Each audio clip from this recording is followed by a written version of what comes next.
తాకట్లో ఉన్న మీ బంగారాన్ని విడిపించి ఆ రోజు ఆన్లైన్ రేటుకి కొంటాం. Sharma gold company. తీర్పు రాగానే ఫుల్ ఎమోషనల్ అయ్యారా? నాకు నైట్ నుంచి ఏడుపు వచ్చేస్తుంది.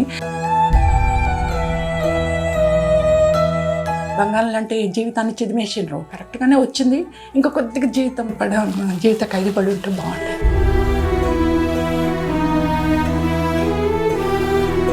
ప్రత్యూష ఆత్మ ఎక్కడున్నా శాంతిస్తుంది కదా. హాల్లోకి వచ్చినప్పుడు ఆ స్మైల్తో అంత ఫోటో అంకుల్ పక్కన. అందుకే మేము పూలదండ వేయం. ఎందుకంటే వాళ్ళు మాతోటే ఉన్నారు అనుకుంటే గార్లాండ్ వేసో చనిపోయినరు అనుకుంటాను.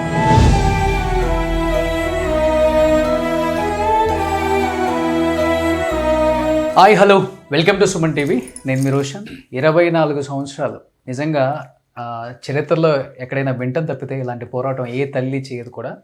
అది అలాంటిది ప్రత్యూష గారి మదర్ 24 సంవత్సరాలు నిరంతరంగా పోరాడి సుప్రీంకోర్టు వరకు వెళ్ళి ఈరోజు తీర్పుని గెలుచుకొని హ్యాపీగా ఫీల్ అవుతున్నారు. అట్ ది సేమ్ టైం ఇంకా జరగాల్సిన న్యాయం జరగలేదన్న బాధ కూడా తనలో ఉంది.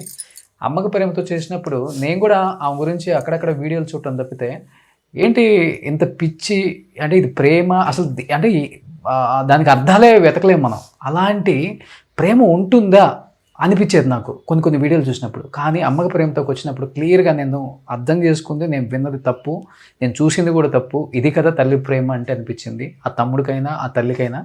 అట్ ది సేమ్ టైం రీసెంట్గా జూబ్లీ హిల్స్ ఎలక్షన్స్ వచ్చినప్పుడు కూడా ఆంటీ మళ్ళీ షోకి వచ్చినప్పుడు కూడా మళ్ళీ సుప్రీంకోర్టులో గెలుస్తామని చెప్పేసి బల్లకు గుద్ది చెప్పారు. అదే జరిగింది. బట్ ఈరోజు సరోజిని గారు ఏం చెప్తారో ఆమె మాటలను తెలుసుకుందాం. నమస్తే ఆంటీ. నిజంగా చాలా చాలా ప్రౌడ్గా ఫీల్ అవుతుంటాం మిమ్మల్ని చూసినప్పుడు. ఎవ్వరూ ఎంత ఫైట్ చేయరంటే హ్యాపీగా జరిగింది ఏదో జరిగిపోయింది, మన లైఫ్ ఏంటి, నా కొడుకు ఎలా బాగుపడాలి, మా లైఫ్ మేము లీడ్ చేసుకుంటే బాగుండు, ఉన్న దాంట్లో ఉన్న డబ్బులతో ఇల్లు ఎలా కొనుక్కోవాలి, కార్ ఎలా కొనుక్కోవాలి, లైఫ్ స్టైల్ ఎలా ఉండాలని డిజైన్ చేసుకుంటారు ఎవరైనా, కానీ ముఖ్యంగా ఆడవాళ్ళు. అలాంటిది మీరు సంపాదించింది ఉన్నది మొత్తం పెట్టేసి ఈరోజు సొంత ఇల్లు కూడా లేకుండా హైదరాబాద్లో కూతురికి న్యాయం జరగాలని చేసిన ఒక ఫైట్ను చూసారా? హ్యాట్సప్ అంటే హ్యాట్సప్. నిజంగా ఎవరు చెయ్యరు. ఏమనిపించింది ఈరోజు తీర్పు విన్న తర్వాత? చిన్న కంటి తుడుపు. సుప్రీంకోర్టు ఇచ్చిన జడ్జిమెంట్ సేమ్ హైకోర్టు జడ్జిమెంట్ని క్యారీ చేశారు వాళ్ళు. సేమ్ అదే జడ్జిమెంట్ని కన్ఫర్మ్ చేసి జడ్జిమెంట్ ఇస్తున్నాము అన్నారు. అత్యున్నత న్యాయస్థానం. మనం ఒక సిటిజన్, ఏం అడగడానికి ఉండదు, రెస్పెక్ట్ చేయాలి, రిసీవ్ చేసుకోవాలి జడ్జిమెంట్ని. నేను అదే చేశాను, రెస్పెక్ట్ చేస్తున్నాను, జడ్జిమెంట్ రిసీవ్ చేసుకుంటున్నా, అంతవరకు ఓకే. బట్ అందులో ఏంటంటే 4 వీక్స్ లోపల ఎట్టి పరిస్థితుల్లో సిద్ధార్థ రెడ్డి ఎక్కడున్నా సరెండర్ కావాలన్నారు. అదొక చిన్న హోప్గా అనిపించింది. బట్ నేను ఫస్ట్ నుంచి పోరాటం చేస్తున్న కాజ్ వేరు, వచ్చిన జడ్జిమెంట్ వేరు. సెషన్ కోర్టులో 5 years ఇచ్చారు జడ్జిమెంట్, పనిష్మెంట్. అది సరిపోలేదనే నేను హైకోర్టుకి వెళ్ళాను. ఇక్కడ నా కూతురు చనిపోయింది, నా కూతురు అంటే వాళ్ళేమో ఆత్మహత్య అంటున్నారు, కానీ నేను నెవర్ యాక్సెప్ట్. ఆత్మహత్య అనేది నేను చచ్చిపోయే వరకు కూడా యాక్సెప్ట్ చేయాలి. నా కూతురు అంటే ఆత్మహత్య చేసుకునేంత పిరికే కాదు కదా, ఆత్మహత్య చేసుకునే సర్కమ్స్టెన్సెస్ కూడా లేవు. ఓకే. కాబట్టి నా కూతురు ఆత్మహత్య చేసుకునేది నెవర్ యాక్సెప్ట్. నా కూతురు అత్యాచారం చేయబడ్డది, నా కూతురు చంపబడ్డది అనేది నేను నమ్ముతా. బట్ కోర్టులేమో అత్యాచారం, ఆత్మహత్య అది ఇది అంటున్నారు. వాళ్ళకున్న ఎవిడెన్స్ని బట్టి వాళ్ళు అంటారు, నాకున్న నమ్మకాలను బట్టి నేను అంటున్నాను. ఎన్ని సంవత్సరాలు పట్టింది మీకు ఎవిడెన్స్ కలెక్ట్ చేయడానికి? అసలుకి మెయిన్ ఎవిడెన్స్ ఏం దొరకలేదండి. మెయిన్ ఎవిడెన్స్ దొరికి ఉంటే ఇవాళ వచ్చిన జడ్జిమెంట్, ఆ జడ్జెస్ ఇచ్చిన జడ్జిమెంట్ వేరే విధంగా ఉండేది. అంటే న్యాయస్థానాలు కూడా సార్ మీరు ఎట్లా అంటే వాళ్ళకున్న ఎవిడెన్స్ ఆధారంగానే వాళ్ళు తీర్పిస్తారు, వాళ్ళని అనడానికి లేదు. సిబిఐ ఉంది, ఇన్వెస్టిగేషన్ చేసి ఫైనల్ రిపోర్ట్ సబ్మిట్ చేసింది సెషన్ కోర్టులో. సిబిఐ కూడా వాళ్ళని అనడానికి లేదు, ఎందుకంటే వాళ్ళకున్న ఎవిడెన్స్ని బట్టి వాళ్ళు చేస్తారు. నేను ఇక్కడ చెప్పేది ఏంటంటే నా కూతురు ప్రత్యూష కేసులో జరిగింది ఏంటంటే సిబిఐ ఆఫ్టర్ 2-3 months ఎంటర్ అయింది.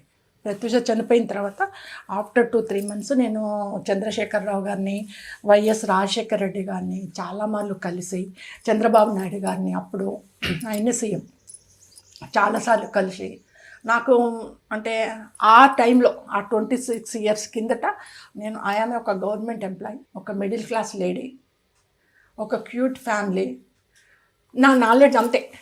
నేను, నా కుటుంబము, నా ఉద్యోగము, నా బిడ్డ, నా కొడుకు ఆ సర్కిల్లో ఉండిపోయినా.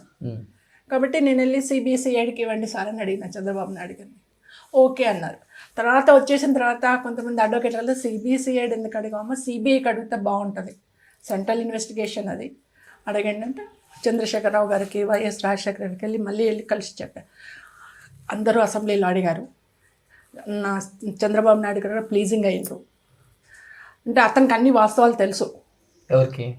చంద్రబాబు నాయుడు గారికి అన్ని తెలుసు, అందుకనే ప్లీజింగ్ అయ్యారు. ప్లీజింగ్ అయ్యి సిబిఐకి ఇస్తున్నారు. ఎవరు చేశారు, ఎవరు ఉన్నారు దీని వెనక అనేది కొంత పెద్దవాళ్ళందరికీ తెలుసండి.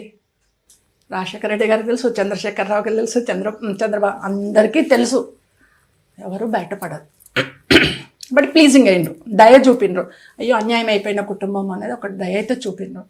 సిబిఐకి ఇచ్చాను. దయ అంటే దానికి నాకేం ఫార్వర్డ్ చేయలేదు వాళ్ళు, బట్ సిబిఐకి ఇచ్చిండ్రు. ఓకే. కానీ ఎన్ని బెదిరింపు కాల్స్ వచ్చి ఉంటాయి, ఎంతమంది బెదిరించి ఉంటారు, లేపేస్తాం, చంపేస్తాం, ఉంచాం ఫ్యామిలీని, ఎన్ని వినుంటారంటే? భయపెట్టారు. బాధ అనిపించిందా, ఏడుపు వచ్చేసిందా? ఉందే ఒక కొడుకు. నాకేం భయం కాలేదు, ఎందుకంటే నాకు 30 years అప్పుడే నా హస్బెండ్ చనిపోయాడు. అప్పుడు నేను గవర్నమెంట్ ఎంప్లాయీ, టీచర్, కాబట్టి నాకు ఒక ధైర్యం ఉండేది. అంటే సడన్గా చనిపోయాడు. అతను కూడా ఏదో సిక్ అయిపోయి హాస్పిటల్లో పడి చనిపోలే, సడన్గా డెత్ అయ్యాడు. అంటే దీపావళి రోజే కూర్చున్నాడు. నాకు ఎలాగో హార్ట్లో ఎలాగో అవుతుందన్నారు. మా ఓనర్స్ మేము కలిసి ఉస్మానియా యూనివర్సిటీలో హాస్పిటల్ ఉంది, హాస్పిటల్కి తీసుకెళ్దాం అనుకున్నప్పుడు హాస్పిటల్కి తీసుకెళ్ళి స్ట్రెచ్చర్ మీద పడుకోబెట్టలేదు, చనిపోయాడు. ఫస్ట్ హార్ట్ అటాక్ ఫస్ట్ సారి చనిపోయాడు. 33 years. అప్పుడు ఆయన బ్యాంక్ ఎంప్లాయీగా ఉండేది, అకౌంట్స్ ఆఫీసర్గా ఉండేది, చనిపోయారు. సో అప్పటి నుంచే నేను లీడ్ చేయడం మొదలు పెట్టుకున్నా ఫ్యామిలీని. కష్టం వచ్చిందా? అప్పటి నుంచే కష్టం, నా 30 years అప్పటి నుంచే కష్టం వచ్చింది. సో బాబును పెట్టేసుకొని నేను మా బ్రదర్స్ హెల్ప్ తోటి అలా నేను లీడ్ చేసుకుంటూ వచ్చాను. నాకు జాబ్ ఉంది కాబట్టి ధైర్యంగా ఉన్నాను. అతను ఏంటంటే ఓన్లీ 14 years సర్వీస్, బ్యాంక్ అప్పుడు 14 years సర్వీసే అతనికి. 14 years సర్వీస్. నా అదృష్టం ఏంటంటే జస్ట్ అతను చనిపోవడానికి 6 monthsకే బ్యాంక్ వాళ్ళకి పెన్షన్స్ వచ్చినాయి, పెన్షనరీ ఎలిజిబుల్ వచ్చింది. తను మొత్తం అమౌంట్ తీసుకుంటారా, పెన్షన్ తీసుకుంటారా అని చెప్పి వాళ్ళకు ఒక ఆప్షన్స్ వచ్చినాయి బ్యాంక్కి. వస్తే తను నాకు పెన్షనే కావాలని చెప్పి అప్లికేషన్ పెట్టుకున్నాను. సో అతను 6 months ముందర పెట్టుకున్నాడు కాబట్టి నాకు పెన్షన్ వచ్చింది. అది కూడా 14 years కాబట్టి లిటిల్ బిట్ పెన్షన్. ఇప్పుడంతా 14,000 వస్తుంది అంతే మంత్లీ. కాకపోతే అదే నాకు ఒక 14 lakhs లాగా ఫీల్ అవుతాయి ఇప్పుడు, ఎందుకంటే నా హస్బెండ్ ఇన్కమ్ అనేది నాకు ఒక గ్రేట్నెస్ ఉంటుంది. అంతే కదా, ఆ గ్రేట్నెస్ మాత్రం ఇప్పటికీ ఫీల్ అవుతాను. నాకు 14,000 ఇప్పటికీ ఇస్తున్నాడు నా భర్త అనేది నాకు ఉంటుంది. సో నాకు గవర్నమెంట్ జాబ్ ఉంది కాబట్టి ఆ జాబ్ తోటి నేను లీడ్ చేసుకుంటూ వచ్చిన, కష్టపడి పెంచిన పిల్లలిద్దరు పెంచి మళ్ళీ ఈమె ఒక ఎర్నర్ అయిపోయి మా ఫ్యామిలీని ఆదుకుంటుంది. నేను మంచిగా తయారు చేసుకున్నా. నా హస్బెండ్ తోడు లేకపోయినా ఇప్పుడు నా బిడ్డ తోడు వచ్చింది. మంచిగా తినే టైంకు ఈమె వెళ్ళిపోయింది. బాబు చిన్నోడు. మళ్ళీ టోటల్లీ మళ్ళీ నా మీద ఫ్యామిలీ పడిపోయింది. మళ్ళీ again fight with my family. మళ్ళీ వీడిని పెద్ద చేయాలి, వీడిని ప్రయోజకం చేయాలి. ఇద్దరు వెళ్ళిపోయినరు, మొత్తం నా మీదనే పడిందని చెప్పి మళ్ళీ వీని కోసం పోరాటం మొదలుపెట్టాను. ఇటు పాప పోరాటం, ఇటు బాబుని బాగు చేసుకోండి, మళ్ళీ అగైన్ స్ట్రగుల్డ్. బట్ ఎప్పుడు ఈ పోరాటంలో అనిపించలేదా, చాలా ఇంకా ఫైట్ చేసింది వదిలేద్దాం, మన ఫ్యామిలీ ఏంటో బాబు ఏంటో చూసుకుందాం, ఎందుకు ఈ ఫైట్, మనకి ఇష్టమైన మన పిల్లే పోయింది, ఇంకా ఎందుకు, ఎప్పుడు అనిపించలేదా అంటే వెనక్కి తగ్గుదాం అని? అంటే నాకు ఎందుకు అనిపించలేదంటే మా పాప ఉన్నప్పుడు తను ఎర్న్ చేస్తున్నప్పుడు నేను ఎప్పుడైనా ఏడ్చాను అనుకోండి, ఏడ్చాను, బాధ పెట్టాను అంటే నువ్వు ఇట్లా వచ్చి కూర్చో నా దగ్గర అని చెప్పి కూర్చోబెట్టుకున్నాను. ఏంటిదంటే ఎందుకు ఏడుస్తున్నావు, నీకు ఇప్పుడు ఏం తక్కువైంది, నేను ఎర్న్ చేస్తున్నా, నువ్వు జాబ్ చేస్తున్నావు, తమ్ముడు ఒక్కడే కదా, డాడీ లేడు ఇంట్లో, అంతే, నీకేం తక్కువైంది, అన్నీ ఉన్నాయి కదా, డాడీ ఒక్కడు లేడు, నేనే డాడీ, నేనే మమ్మీ, నేనే బిడ్డ అన్నీ అనుకో, నువ్వు ఏడో దీసాలు ఏడుస్తే బాగుండదు. నేను అన్నాను కదా మమ్మీ అన్నీ చేద్దాం, ధైర్యం చెప్పేది చిన్న ఏజ్లోనే, అన్నీ చేద్దాం, ఏది చేసినా తమ్ముడికి 50 నాకు 50, ఒకటే బిల్డింగ్ కడతా, పైన నేనుంటా, కింద తమ్ముడు ఉంటాడు. నిన్నేమన్నా అంటే నేను పైకి తీసుకుంటా, మళ్ళీ కిందికి కూడా పోనీయా. అంత కాన్ఫిడెంట్గా తమ్ముడికి నన్ను చూసుకునేది. అట్లాంటి అమ్మాయి పోయింది అని చెప్పేసి నేను వదిలిపెడితే నాకు పుట్టగతులు ఉండవు. ఉండుంటే ఈరోజు ఎంజాయ్ చేసేవాళ్ళం ఆమె సంపాదించిన డబ్బు. లేదు కాబట్టి వదిలిపెడితే మేము మనుషులం కాదు. ఇంకా షీఈ్ మై డాటర్. ఎస్, మీరు చెప్తుంటేనే కళ్ళల్లో నీళ్ళాగట్లేదంటే అంతే కదా, షీఈ్ మై డాటర్. నేను కొట్లాడాలి. అందుకే ఎవ్వరు వచ్చినా ఎవ్వరు రాకపోయినా ఒంటరిగా అంటే అప్పటికి బాబు చిన్నోడు. ఇప్పుడు ఒక 5-10 ఇయర్స్ నుంచి అంటే నాకు కొద్దిగా చేతికి వచ్చాడు. అంతకుముందు ఎలోన్గా కొట్లాడినా, ఎందుకంటే ఎడ్యుకేషన్ కాలేజ్ పోద్ది అనవసరంగా మళ్ళీ డిస్టర్బ్ అయిపోతాడు అని చెప్పేసి అతన్ని ఎక్కడికి తీసుకువెళ్ళకుండా ఎలోన్గా కొట్లాడినా, ఎలోన్గా ఉన్నా. కొంతమంది అడ్వకేట్స్ హెల్ప్ చేశారు నాకు, కానీ nobody coming forward help to me. ఎవ్వరు కూడా హెల్ప్ చేయలే. నేను ఒక్కదాన్నే సింగిల్ హ్యాండెడ్గా హెల్ప్ చేసిన. కొట్లాడిన 2004లో నాకు కొద్దిగా ఈ టెన్షన్స్ కొద్దిగా హార్ట్ ప్రాబ్లం వచ్చింది. హార్ట్ ప్రాబ్లం వస్తే డాక్టర్స్ అన్నారు, నువ్వు స్కూల్కి వెళ్ళి, నాది హై స్కూల్లో నువ్వు చెప్పాలంటే కష్టమవుతుందమ్మా, ప్రాబ్లం అవుతుందంటే జాబ్ కూడా తీసేసిన. ఇంకొద్దు, మళ్ళీ బాబుకి కష్టమవుతుంది, నాకేమన్నా అయితే అని చెప్పేసి, బాగా వీక్గా ఉన్నావమ్మా, హార్ట్ వీక్గా ఉంది, ఎక్కువ టెన్షన్స్ పెట్టుకోవద్దు, బాబుని చూసుకో అన్నారు. అది కూడా జాబ్ కూడా వదిలిపెట్టేసి నాకున్న చిన్న పైసలతోటి అప్పుడు నాకు కొన్ని డబ్బులు మా హస్బెండ్వి అవి ఇవి పాప సంపాదించినవి అవి ఇవి ఉంటే వాటితోటి డైలీ ఫైనాన్స్ పెట్టుకున్నా. అక్కడ తెలిసిన వాళ్ళు, తార్నాకలో తెలిసిన వాళ్ళని ఒక 2-3 అడిగి, నేను ఇట్లా పెట్టుకుంటానండి, జాబ్ ప్రాబ్లం అవుతుంది నాకు అని అంటే, వెళ్ళలేకపోతున్నానంటే మేము హెల్ప్ చేస్తామమ్మా అని చెప్పేసి డైలీ షాప్స్కి డైలీ ఫైనాన్స్ పెట్టుకున్నాం. రోజు ఈవినింగ్ కలెక్ట్ చేయను, బాయ్ తోటి కలెక్ట్ చేయించేసుకొని లెక్కలు రాసుకొని అట్లా చేసుకుంటాం. వచ్చినాయి కోర్టులకు పెట్టుకుంటా, అడ్వకేట్లకు పెట్టుకుంటా. ఫైల్స్ ఇప్పుడు ఒక ఫైల్ హైకోర్టు నుంచి తీయాలంటే 10,000 రూపీస్ ఖర్చు అవుతాయండి. అట్లా ఖర్చులు పెట్టుకుంటాం, బాబుని లీడ్ చేసుకుంటాం. గ్రేట్ లేడీ అండి మీరు. చాలా మందికి స్ఫూర్తి మీరు నిజంగా చెప్తున్నారు. ముందరికెళ్ళి ఈరోజు అంటే నేను ఒకటే ఆలోచిస్తాను. అందరూ అంటారు, ఎందుకు చేస్తున్నావు, ఎందుకు ఖర్చు పెడుతున్నావు, నీకు ఏమైనా మిగుల్చుకోమంటే నేనేం మిగుల్చుకుంటాను, తర్వాత నా బిడ్డకు మాత్రం న్యాయం చేస్తాను. ప్రత్యూష ఆత్మ ఎక్కడున్నా శాంతిస్తుంది కదా, చూస్తుంది, మాతోటే ఉంటుంది. హాల్లోకి వచ్చినప్పుడు ఆ స్మైల్తో అంత ఫోటో అంకుల్ పక్కన. అందుకే మేము పూలదండ వేయం. అంటే ఏ గార్లాండ్ కూడా పాప ఫోటోకి కానీ మా హస్బెండ్ ఫోటోకి కానీ వేయం. ఎందుకంటే వాళ్ళు మాతోటే ఉన్నారు అనుకుంటే, గార్లాండ్ వేస్తే చనిపోయినరు అనుకుంటాం. అందుకని గార్లాండ్ వేయకుండా పెట్టుకుంటాం మేము ఇద్దరం. ఎక్కడో అబ్రాడ్లో ఉన్నారు, ఎక్కడో దూరంగా ఉన్నారు, షూటింగ్కి వెళ్ళింది, లేకపోతే అబ్రాడ్లో ఉంది, పెళ్ళయింది, పంపించేసినాం, అబ్రాడ్లో ఉంది, ఎప్పుడో వస్తుంది అని ఒక కాన్షియస్లో ఉండాలి అని చెప్పి మేము అసలు ఫోటోలకు దండలే. ఎంతమంది వచ్చిన వాళ్ళు అంటారు, ఒక దండ అట్లా పెట్టింది ఏంటి అని. దండలు మాత్రమే. అంటే మా ఉద్దేశంలో పాప మాతోటే ఉంది. త్రిపురాగానే ఫుల్ ఎమోషనల్ అయ్యారా? మార్నింగ్ 10:30 నాకు నైట్ నుంచే ఏడుపు వచ్చేస్తుంది. అడ్వకేట్ గారు కొద్దిగా లేట్ నైట్ కాల్ చేశారు, ఆ నైట్ నుంచే బాధ అనిపించింది. ఇంకా మార్నింగ్ నుంచి కొద్దిగా టెన్షను, కొద్దిగా అమ్మవారికి దండం పెట్టుకొని ఏదైనా చిన్న పనిష్మెంట్ అని అమ్మ, నాకు శక్తి లేదు, శక్తి ఉన్నంత వరకు కొట్లాడిన చిన్న పనిష్మెంట్ అట్లీస్ట్ మాకు న్యాయం చేయి. అన్యాయం అయిపోయింది, బంగారం లాంటి జీవితాన్ని చిదిమేసిండ్రు. చిన్న న్యాయం కరెక్ట్గానే వచ్చింది, ఇంకా కొద్దిగా జీవిత ఖైదు పడి ఉంటే బాగుంటాయి. ఏం చెప్పాలనుకుంటున్నారండి? ప్రత్యూష వింటుంది ఇప్పుడు డెఫినెట్గా అమ్మ మాటలో. ఏం చెప్పాలనుకుంటున్నారు? బిడ్డ మీతోనే ఉందన్న ఫీల్ అవుతారు. నేను ఒక్కటే చెప్తున్నాను పాపకి, నీ బ్లెస్సింగ్స్ ఎప్పుడు తమ్ముడి మీద ఉంచు. నీ ప్లేస్లోకి తమ్ముడిని తెస్తా, ఎట్టి పరిస్థితుల్లో తెస్తా నీ ప్లేస్లోకి తమ్ముడిని. నువ్వు ఏదైతే కలగన్నావో ఆ కళ వాడితో నెరవేరుస్తా. నేను ఏమన్నా కష్టపడతా, ఆ కళ నెరవేరుస్తా. అది మాత్రం నీకు మాట ఇస్తున్నామ్మా.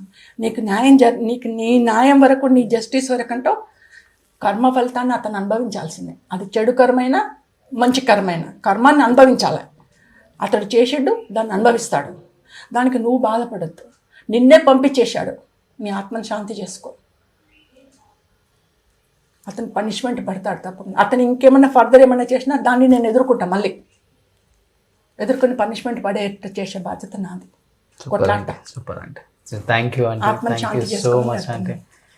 చాలా హ్యాపీగా ఉండండి, హెల్దీగా ఉండండి, బాబుని బాగా చూసుకోండి. అండ్ మీరు అన్నట్లుగానే పాప లెగసీని కొడుకు రూపంలో నెరవేర్చుకోవాలని, ఇండస్ట్రీ అందరూ కూడా సపోర్ట్ చేయాలని మనస్ఫూర్తిగా కోరుకుంటున్నాను. సో కృష్ణ చైతన్య మీ అందరికీ తెలుసు, చూశారు కూడా బిఫోర్ నా ఇంటర్వ్యూస్లో. డెఫినెట్గా మంచి మంచి క్యారెక్టర్స్ వస్తే చేద్దామని చాలా రెడీగా ఉన్నాడు.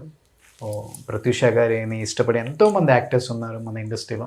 అందరూ కూడా సపోర్ట్ చేసి ఈ ఫ్యామిలీని ముందుకు తీసుకురావాలని మనస్ఫూర్తిగా కోరుకుంటున్నాను. ఒక చిన్న విషయం అంటే, ప్రత్యూష తెలంగాణ నటి, అప్పుడు ఉమ్మడి ఆంధ్రప్రదేశ్లో నటి, అంటే తెలుగు నటి అందాం. పుట్టింది తెలంగాణలో అయినా మేము అలా లేము, అందరినీ కలుపుకొనే బతుకుతున్నాం.